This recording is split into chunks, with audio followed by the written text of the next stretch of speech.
안녕하세요. 책과 산책을 좋아하는 요길입니다. 반갑습니다. 오늘은 2021 제12회 젊은 작가상 수상 작품집을 들고 왔습니다. 문학동네에서 펴냈습니다. 지난해 작품집은 상당히 뉴스에 많이 나왔었죠.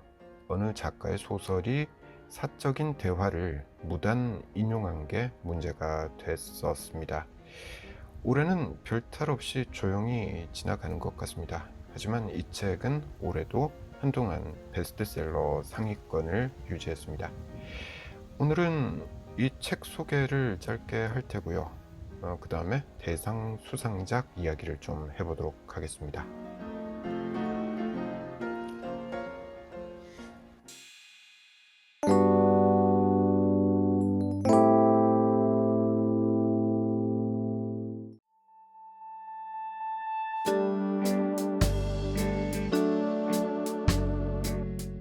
젊은 작가상은 등단한 지 10년 이하의 작가들이 쓴 중단편 소설이 심사 대상입니다. 출판사가 머리를 참 잘 쓴 것 같습니다. 등단한 작가들, 기본적으로 필력이 되는 사람들이죠. 그렇다 보니 이들이 쓴 소설은 재미가 보장이 되기 때문에 그렇습니다. 2020년 한 해 동안 발표된 수백 편의 중단편 소설이 심사 대상이었고요. 이 중에서 18명의 작가가 쓴 20편의 작품이 본선에 올랐습니다. 또 이 중에서 7편을 선정해서 이렇게 책에 실은 거죠. 대상은 전하영 씨가 쓴 그녀는 조명등 아래서 많은 시간을 보냈다 라는 제목의 단편 소설에 돌아갔습니다. 이런 책은 특징이 있죠. 단편이 쭉 실려 있고 각각의 단편마다 해설이 이어서 실려 있습니다. 꼭 이런 것 같습니다. 어디 한번 읽어봐. 작가가 하고자 하는 말을 한번 맞춰봐. 제대로 맞췄니? 네, 이렇게 학생들에게 문제를 내는 듯한 그런 느낌으로 책을 편집한 게 아닌가 이런 생각을 하게 됩니다. 내가 왜 시험을 칠 것도 아니고 또 내가 소설을 쓸 것도 아닌데 왜 이렇게 집중해서 봐야 할까 이런 생각이 책을 읽다가 문득 들더라고요. 이것도 아마 경쟁 사회의 부작용이 아닐까 그렇게 생각해 봤습니다. 독자는 그냥 편하게 읽고 편하게 생각하면 되는 건데 말이죠. 근데 저는 어쩔 수 없이 이 책을 시험 치듯 읽었던 것 같습니다. 그리고 시험을 망쳤다라는 생각을 하게 했던 소설이 바로 대상 수상작이었습니다. 그녀는 조명등 아래서 많은 시간을 보냈다. 이 단편 소설은 해설을 읽고 나서야 말하려던 게 바로 이거였어 싶었습니다. 그리고 좀 더 솔직히 말하면 해설도 상당히 어려웠습니다. 뭔 말을 하려는지 이해를 하려면은 한참이 걸렸던 것 같습니다. 소설도 어렵고 해설도 어려웠던 그 대상작에 대해서 좀 더 이야기를 해보겠습니다.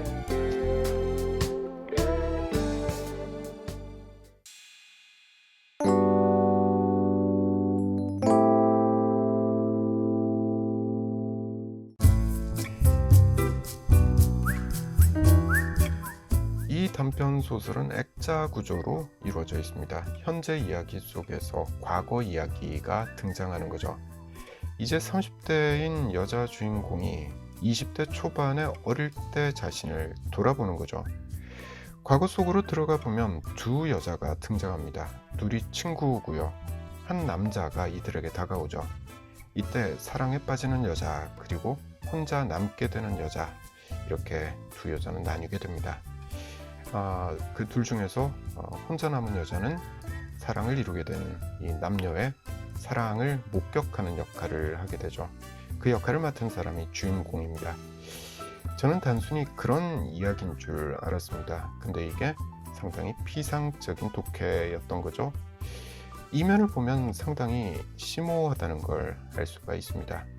심사평 중에 하나를 보면 이 작품은 기존의 예술이 어떤 인종, 나이, 젠더, 계급 등의 물적 조건을 교차하며 주조되어 왔는지를 날카롭게 표파해내며 예술성을 둘러싸고 있던 모호한 아우라를 걷어내는 수작이다.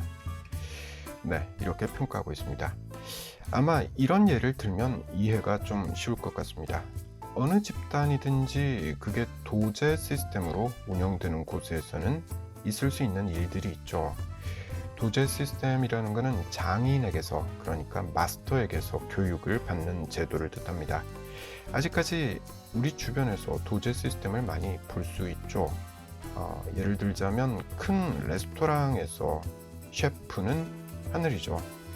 여기서 요리를 배우려면 처음에는 바닥 청소부터 시작을 하게 됩니다. 문학계에서도 어떤 거장이 된 소설가가 후배를 양성하는 모습을 볼 수가 있죠. 또 학교에서도 교수가 석박사 학위과정 학생들을 지도하는 거, 네, 이게 도제 시스템인 거죠. 이런 집단에서는 이제 막 이 집단에 들어선 견습생에게는 이 집단의 마스터는 근접할 수 없는 존재입니다. 좀 과장해서 말하면 신적인 존재죠. 엄청난 아우라를 갖고 있습니다. 게다가 권력도 가지고 있죠. 이 집단 내에서는 그 권력이 상당히 셉니다. 그러니까 견습생은 마스터에게 잘 보여야 되는 거죠. 자, 이런 상황에서 남자인 마스터가 여자 견습생을 상대로 무척 탈권위적인 모습을 보인다고 가정을 해보자고요. 소탈하게 견습생들과 술도 마시고 챙겨주기도 하고 친구처럼 충고도 하는 거죠. 자, 사실 이런 행위들은 가스라이팅일 수 있다는 거죠. 이 소설이 바로 그 이야기를 하고 있습니다. 이 소설은 현재와 과거로 나눠서 이야기가 진행됩니다. 현재 속에선 어느 연구소의 유부남 연구원이 계약직 여직원을 상대로 가스라이팅을 하고 있습니다. 바로 그 계약직 여직원이 주인공인 거죠. 과거 속으로 들어가 보면 30대 후반의 시간 강사가 등장합니다. 남자입니다. 그리고 20대 초반의 대학교 2학년 여학생 2명을 이 시간 강사가 가스라이팅 하고 있습니다. 다시 현재로 돌아오면 이 남자 강사는 시간이 흘러서 이젠 정교수가 되어 있습니다. 그리고 여전히 젊은 여학생들을 미혹하고 있습니다. 이런 구조로 이야기가 전개가 되는데요. 여기서 끝나면 재미가 없겠죠. 이 소설은 한 발 더 나갑니다. 원래는 이렇습니다. 세상에는 두 종류의 여자가 있다는 거죠. 남자에게 선택받은 여자, 그리고 선택받지 못하는 여자. 이 선택받지 못한 여자는 외로워하면서 선택받은 여자를 질투하게 되죠. 이게 이 소설의 과거 속에서 진행된 이야기입니다. 우린 이런 이야기를 너무나 당연시했다라는 거죠. 왜냐하면 우리가 갖고 있는 사회적 관념에 이런 이야기가 부합하기 때문입니다. 힘 있는 남자가 미녀를 차지한다. 네, 이런 식의 관념이 남자에게든 여자에게든 지금껏 받아들여지고 있었다라는 거죠. 바로 이 지점에서 이 소설은 한 발 더 나가고 있습니다. 현재 시점으로 돌아와서 이 두 여성은 남자가 자신을 선택해 주기를 기다리는 그 서사에서 이젠 벗어나겠다고 말하고 있습니다. 그렇게 하기 위해서 이 두 여자는 이제 기록하는 자가 되고자 합니다. 스스로 자신만의 서사를 써내려 가겠다라는 거죠. 그 기록을 통해서 우리의 가치관을 바꿔보겠다라는 거죠. 작가는 이 소설에 등장하는 두 명의 남자를 해파리 같은 존재라고 소설 속에서 표현하고 있습니다. 해파리는 이중적인 존재죠. 수족관에서 보는 해파리는 투명합니다. 빛이 나죠. 예쁩니다. 그러니 갖고 싶죠. 그런데 바다에서 물놀이를 하다가 해파리를 직접 마주치면 겁이 나죠. 넓적하고 거무튀튀하고 꼭 썩어가는 묵 같습니다.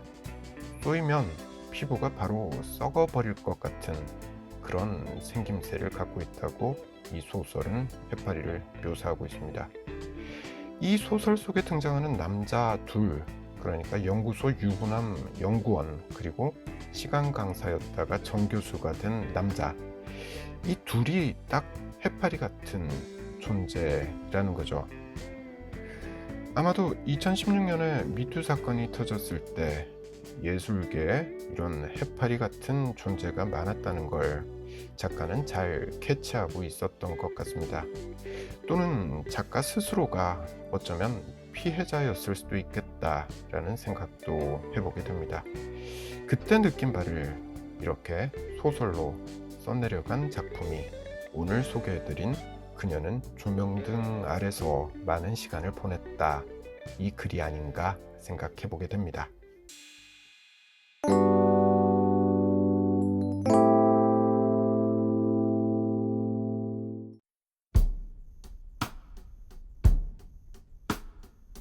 결국 이 소설도 페미니즘에 기반한 거죠. 참 대단한 게 지난해도 그랬지만 올해 젊은 작가상 수상작도 7편 대부분이 페미니즘 기반입니다. 이 책에 실린 어느 비평을 보니까 최근 한국 문학의 주된 흐름을 페미니즘 리부트라고 표현하고 있더라고요. 우연의 일치인지 이 책에 실린 단편 소설 7편의 작가들 모두가 여성이었습니다. 모두 다 기발하고 세련된 글을 썼습니다. 7편의 글을 읽으면서 페미니즘 문학이 상당히 구체화됐고 또 전달하려는 메시지가 매우 다양해졌구나 라는 걸 알 수 있었습니다. 그런데 아마 이게 이제 시작이겠죠. 한국 문학에서 페미니즘이 이제 주된 흐름이 됐다고 하니 앞으로도 당분간은 여성의 시각으로 세상을 바라보는 글을 더 많이 볼 수 있게 될 것 같습니다. 자, 오늘은 여기까지입니다. 저는 다음에 다른 책 들고 다시 찾아올게요.